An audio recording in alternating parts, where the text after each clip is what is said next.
I looked after my mother-in-law, who sadly was very ill and passed away.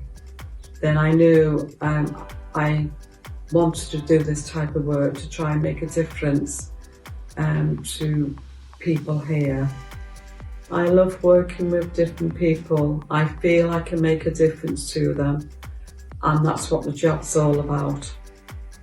Sheila has been nominated for this award, not just by myself, but by her work colleagues, as they want Sheila to be recognised for all of the hard work and dedication that she gives to all the residents that reside in Dolwen. Sheila goes above and beyond to make sure the residents are cared for and kept safe.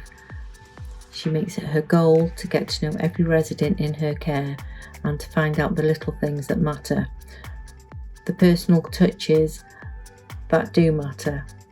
Sheila is selfless. She'll give everything she can to the people she's looking after, not just the residents, but the work colleagues as well. She will help out whenever's needed.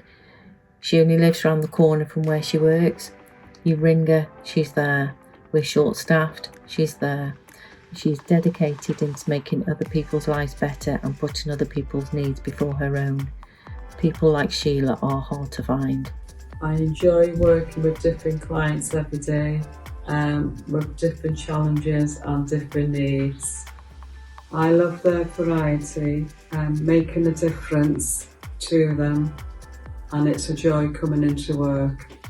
I find it so rewarding and fulfilling, and that's why it's so important to me.